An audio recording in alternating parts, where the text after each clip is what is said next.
So one of my recent videos on the channel was about the new upcoming Mantis X from rawrr, that's the name of the company. This is essentially their second attempt at a surron type of bike.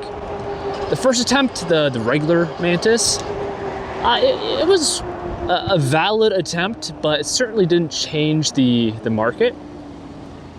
But the second generation, as I mentioned in my first video about it, might just have the potential to be a game changer. In the comments of that video, it seems like a lot of you guys agree. The response was pretty overwhelmingly positive, because after all, the bike does have an amazing spec sheet and price. 72 volt battery, 30 amp hours, a peak power of 6.5 kilowatts. You know, not the most powerful thing ever, but certainly competitive when you look at the rest of the competition. And the real shocker is the price tag, 3,000 bucks. Really the only concern that I and a lot of other people have is just how this spec sheet, this amazing spec sheet, is going to translate to the final product. So the implementation, how is it actually gonna feel, ride?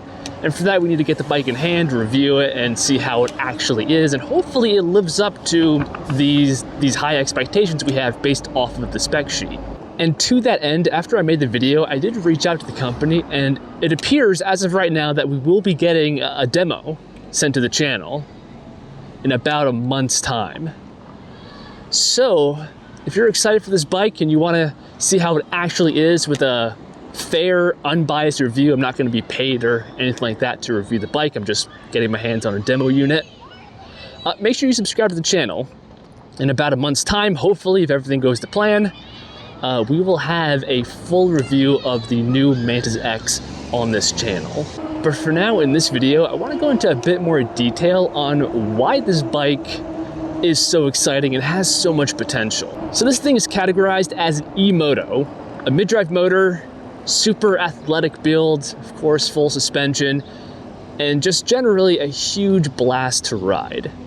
That holds true for this whole category. If you want something that's exhilarating to ride, an emoto is what you should probably get. But specifically, the specs that really have my attention with the Mantis X are, it's a couple things. One is the size and the weight. I would argue that the size of these bikes is very crucial. You want them to be small, compact. It adds to the handling, right, making them more nimble. But it also helps with riding them on the street. If you're riding something the size of a motorcycle, it's gonna be a little bit sketchy versus something that's smaller, more slender, silent, and looks more like a surron. This is one area that the original Mantis fell short. It was pretty large, it was 165 pounds, but this new X model is smaller, and the weight here is 139 pounds with the battery. That's the exact same figure, and that's not a coincidence in my opinion, as the eRide Pro SS. So in terms of classification, this is a direct competitor, and it's finally equal and on par with the rest of the segment. Something else very notable here is the power figures. So nominal, this is 3 kilowatts with a peak of 6.5 kilowatts. Now, if that sounds familiar, it's because the surron, the OG surron, nominal is 3 kilowatts, peak 6 kilowatts. So the power level is essentially the same, although on paper, this does have the slight edge, being 6.5 kilowatts versus 6 kilowatts of the surron. And again, I don't think that's an accident. But of course, on top of that, the main selling point this has over the surron is the fact that this is a 72 volt system versus the 60 volts of a surron. That right there is a huge difference. And the price, this thing is substantially cheaper than the surron. Really, in my opinion, the closest competition this new Mantis X has is with the eRide Pro S. You guys might know that the eRide Pro has two models, the S and the SS. The SS is still a noticeable bump up in performance over this Mantis X, as it should considering it's nearly $5,000. But the standard S model is shockingly similar to this new Mantis X. The power is almost the same, with the Mantis having the slight edge here, and the battery is exactly the same, 72 volts, 30 amp hours. I mean, as far as I can tell, the biggest difference between these two bikes is really just the physical design. Some people might prefer one over the other, and the price tag. The Mantis X is $3,000 and this eRide Pro S $4,000. Perhaps a better comparison is the Talaria XX. This has roughly the same price point as this new Mantis X. Again, we're talking a similar amount of power, 3 kilowatts nominal, 6 kilowatts peak. It does fall short in terms of the battery. The XX is only 60 volts, although a higher capacity at 40 amp hours.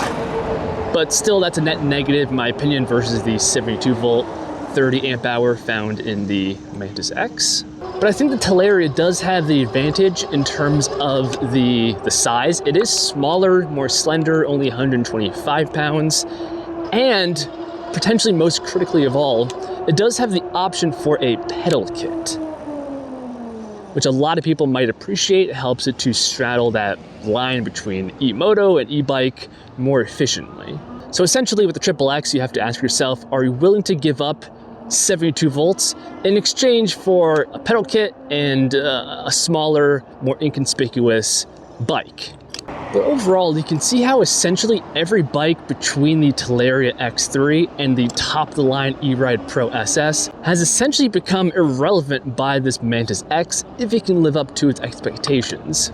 So I am very excited in a month's time to get my hands on this potentially revolutionary bike, and hopefully it fully lives up to these expectations.